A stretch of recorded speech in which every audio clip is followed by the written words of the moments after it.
Imagine a boy born in western Kenya during the closing months of World War II. His father would become independent Kenya's first vice president. His mother came from the same Alego clan that later produced Barack Obama's father. Politics wasn't a calling he chose.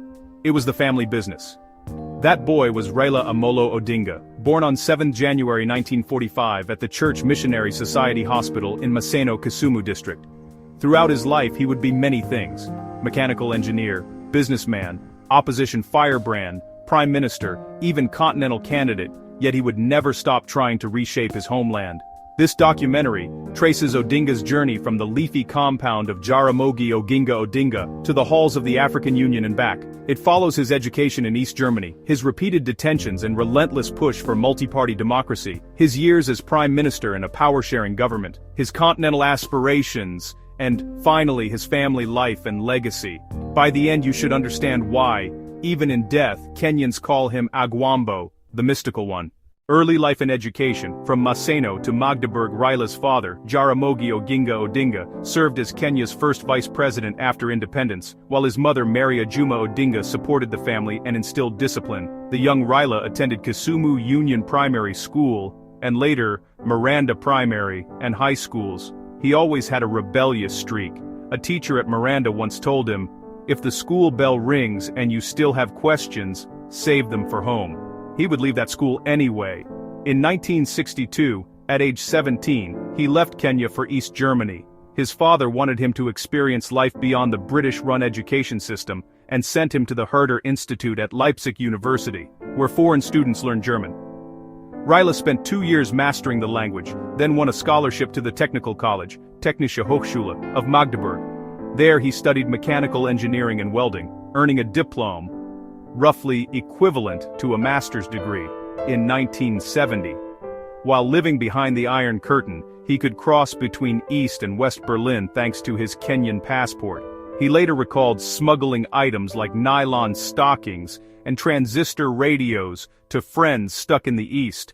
He even served as a translator for jazz legend Louis Armstrong, who toured East Berlin in the 1960s, and he named his firstborn son, Fidel Castro, after the Cuban leader because he admired Castro's firebrand speeches. These anecdotes hint at a young man comfortable straddling cultures and defying authority. Early career, entrepreneur and civil servant, Odinga returned to Kenya in 1970 and soon put his engineering skills to work. In 1971 he founded Standard Processing Equipment Construction and Erection Ltd., later renamed East African Spectre, a company that manufactured liquid petroleum gas cylinders. In 1974 he joined the Kenya Bureau of Standards as its group standards manager and rose to deputy director in 1978. He also lectured at the University of Nairobi, inspiring a generation of engineers. Yet he soon realized that technical standards weren't his true calling. He was drawn to politics like a moth to a flame.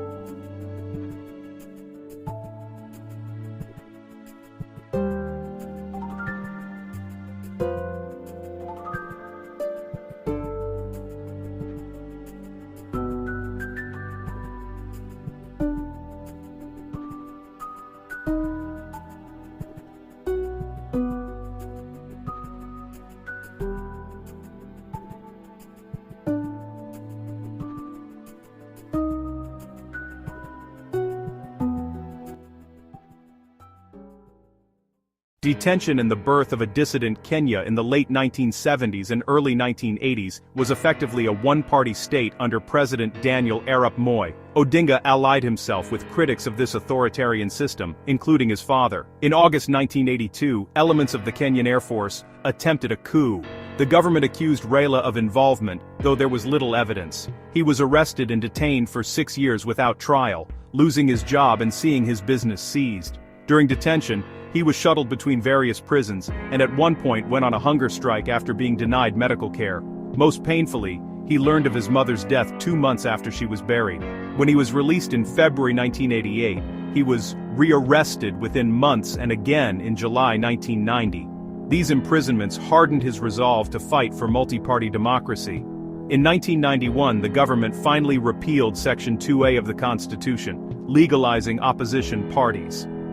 Raila, still nursing scars from detention, fled to Norway briefly but returned to Kenya in 1992. He joined the Forum for the Restoration of Democracy, FORD, led by his father. When the party split, he formed his own National Development Party, NDP, and won the Nairobi Langata parliamentary seat, holding it for 2 decades.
Emergence of a national leader, NDP, NARC, and the 2002 elections. As leader of the NDP, Odinga became a vocal critic of President Moi. In 1997 he ran for president and finished third. He then surprised many by entering into an alliance with Moi's ruling party, KANU. But within a year, he and his allies were pushed out. Sensing that Kenyans were ready for change, he helped form the National Rainbow Coalition, NARC, an alliance of opposition parties. He urged the coalition to adopt the rallying cry, Kibaki Tosha, Kibaki is enough, and backed Mwai Kibaki for president. The strategy worked. NARC defeated KANU in the 2002 election, ending 24 years of Moi's rule. Odinga became Minister for Energy, using his engineering background to pursue power sector reforms.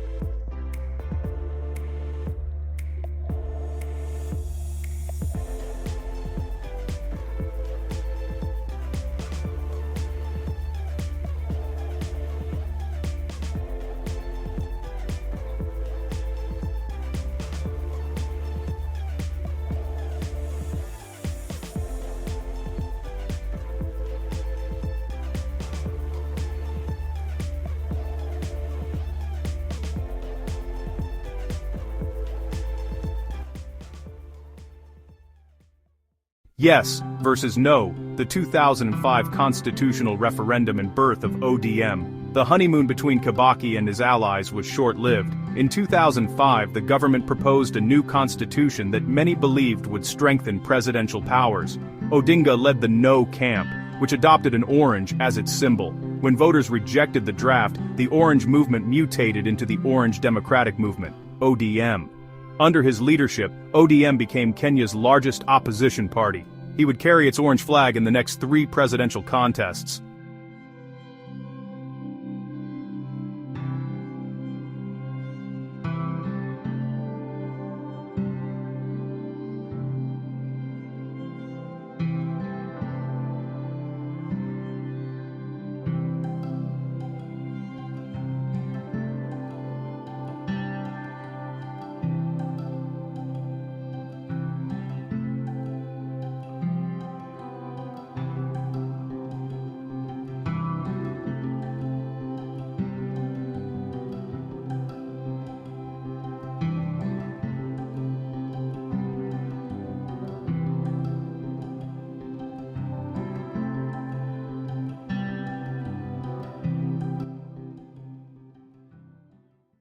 (2007) election and the Grand Coalition. Kenya's 2007 presidential election pitted Odinga against incumbent Mwai Kibaki. The vote was marred by irregularities and ethnic tensions. The Electoral Commission declared Kibaki the winner, sparking violence that left over 1,000 people dead and hundreds of thousands displaced. Under pressure from mediators led by former UN Secretary-General Kofi Annan, Odinga and Kibaki agreed to share power. In February 2008, their parties, the Party of National Unity, PNU, and ODM, formed a grand coalition government. Odinga became Kenya's second prime minister, responsible for coordinating cabinet business and implementing reforms. The coalition passed a progressive 2010 constitution that devolved power and introduced a Bill of Rights. Yet relations between the coalition partners remained tense, and Odinga's supporters believed he deserved to be president.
In 2013 and 2017, contested elections and the handshake. In 2013, Odinga ran again, this time under the Coalition for Reforms and Democracy, CORD. When Uhuru Kenyatta was declared the winner, he petitioned the Supreme Court. The court upheld Kenyatta's victory. 4 years later, in 2017, Odinga contested under the National Super Alliance, NASA. The Supreme Court annulled the initial result due to irregularities, marking the first time a court in Africa had nullified a presidential election. Odinga boycotted the repeat poll, citing lack of reforms.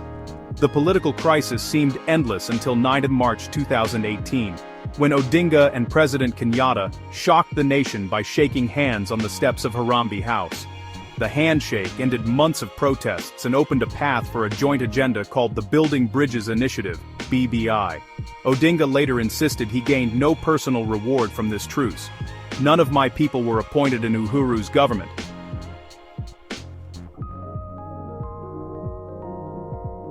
We agreed on reforms.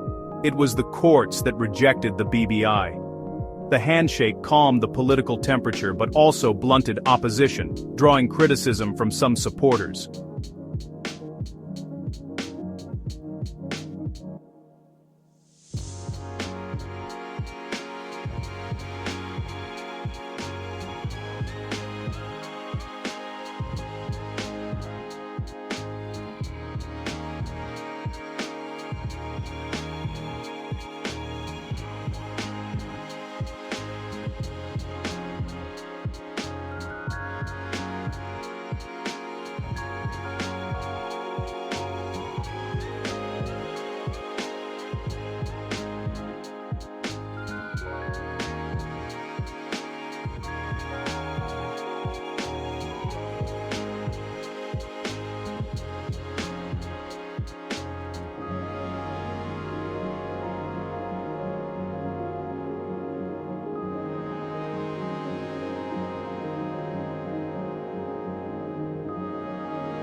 In the 2022 election and petition, Odinga made his fifth bid for the presidency in 2022, heading the Azimio la Umoja, One Kenya coalition. The Independent Electoral and Boundaries Commission (IEBC) declared William Ruto the winner with 49% of votes against Odinga's 48.85%, a remarkably close margin. International observers praised the election as the most transparent in Kenya's history. Odinga filed a petition alleging irregularities in the digital results transmission system, but the Supreme Court unanimously upheld Ruto's victory.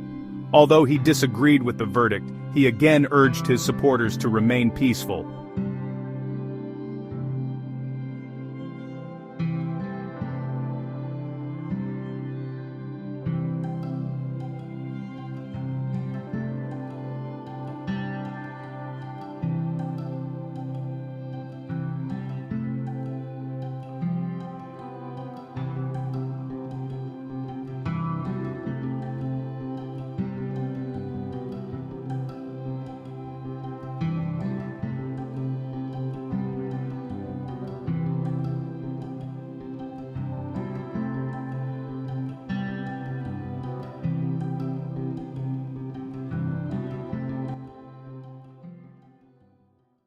Continental ambitions, AU High Representative and bid for chairperson. While fighting domestic battles, Odinga also cultivated a pan-African profile. On 20 October 2018, the African Union Commission, AUC, chairperson Musa Faki Mahamat appointed him High Representative for Infrastructure Development in Africa. His mandate was to mobilize political support for continent-wide projects under the Programme for Infrastructure Development in Africa, PDA, including transnational highways and a high-speed rail network. For more than 4 years, he crisscrossed Africa championing roads and railways. In February 2023, Faki wrote to inform him that his assignment had ended because the infrastructure portfolio had been transferred to the newly transformed African Union Development Agency, NEPAD. Faki thanked him for his exceptional leadership and expressed hope of working with him in future. Not content with retirement, Odinga declared in August 2024 that he would vie for the AUC chairpersonship. With endorsements from more than 25 African countries and a campaign focused on economic integration, infrastructure, and conflict resolution, he emerged as the frontrunner. He built alliances across the East African Community, IGAD, SADC, and ECOWAS, and sought to align his agenda with Agenda 2063. Yet the February 2025 election at the AU Summit in Addis Ababa proved tougher. In the 7th round of voting, Djibouti's Foreign Minister Mahamoud Ali Yusuf secured 33 votes against Odinga's 26, becoming the new chair. Odinga congratulated his opponent and returned home to yet another political crossroads. Final political acts and national reconciliation. Despite losing the AU race, Odinga remained active. In March 2025, he and President Ruto signed a Memorandum of Understanding (MOU) between their parties, ODM and the United Democratic Alliance, UDA. The agreement aimed to create a broad-based government and was widely described as another handshake. Both leaders insisted it was not a coalition but a framework for cooperation. For a man who had spent decades in opposition, working with a rival might have seemed ironic, yet Odinga framed it as putting Kenya first. Family life. Pillars of strength. Behind the political storms was a family anchored by his wife Ida Anyango. They met in the early 1970s when she was a student, and he worked at the University of Nairobi's engineering department. They married on 1 September 1973. Ida earned a Bachelor of Arts degree and later became a teacher and businesswoman. In 2016, at their 43rd anniversary, Odinga shared throwback photographs and wrote, "We are very happy in celebrating 43 great years together." He often described her as the family's pillar, especially during his detentions. The couple had 4 children: Fidel, Rosemary, Raila Jr. and Winnie. Their eldest son, Fidel Castro Macarios Odhiambo Odinga, born in 1973, died unexpectedly in January 2015. Ida recalled in 2024 how Fidel was loving and kind, and how his death at 41 left a void. The Odingas still visit his grave annually, sharing memories of his affectionate smiles and unique nicknames. Odinga named his second daughter Rosemary after his mother and youngest daughter Winnie after Winnie Mandela. He once joked that naming children after revolutionary leaders guaranteed spirited debates at the dinner table line. Rosemary became an entrepreneur and champion of urban farming. Raila Jr., born in 1979, pursued business and occasionally dabbled in politics. Winnie, the youngest, became a communications professional and served as an East African Legislative Assembly (EALA) MP. The family's public life has not been without controversy, but they have largely avoided the scandals that often plague political dynasties. Personal quirks, smuggling, jazz and hunger strikes. Beyond the headlines, Raila Odinga's life is full of peculiar stories. In East Berlin he would smuggle goods through Checkpoint Charlie, not for profit but to help friends trapped in the East. When jazz icon Louis Armstrong visited East Germany, the student Raila served as his translator and guide, later recalling how Armstrong's trumpet made even dour Stasi officers tap their feet. Decades later he would still call himself a jazz enthusiast. His admiration for Cuban leader Fidel Castro led him to name his firstborn after the revolutionary. During detention, he survived long months by memorizing passages of Shakespeare and reciting them in the dark, and he went on hunger strikes to demand books and newspapers. Such episodes reveal a man who could blend mischief with seriousness, humor with defiance.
Death and legacy. Odinga's health became a subject of speculation in his later years, especially after he underwent back surgery in Dubai in 2020. In early October 2025, he traveled to India for medical treatment. On 15 October 2025, he suffered a cardiac arrest and died at age 80. News of his death led to the adjournment of Parliament, and President Ruto convened a National Security Council meeting to guide the nation through mourning. Flags flew at half-mast. Tributes poured in from across Africa, celebrating him as a fighter for democracy, a master negotiator, and a pan-African visionary. Assessing his legacy is complex. Supporters see him as the people's president, a man who sacrificed personal comfort for the struggle against dictatorship. Critics note that he never won the presidency, and sometimes struck deals with the establishment, yet even his detractors admit he expanded democratic space. He helped end one-party rule, oversaw the 2010 Constitution, and mentored a generation of activists. His pan-African ambitions, though thwarted, underscored his belief that Kenya's destiny is bound to that of the continent. In the end, Raila Odinga's life mirrors Kenya's post-colonial journey, messy, contentious, sometimes tragic, yet always moving forward. He dared to challenge presidents and foreign dignitaries alike, taught engineering students, endured detention, shook hands with rivals, and even aspired to lead the African Union. He leaves behind a grieving family, millions of supporters, and a political landscape that will never forget the enigmatic Agwambo. As Kenya navigates the future, the questions he raised about power, justice, and national unity will remain central. And somewhere in the afterlife one imagines Raila and Louis Armstrong trading jokes about smuggling and jazz, while Fidel Castro critiques their speeches.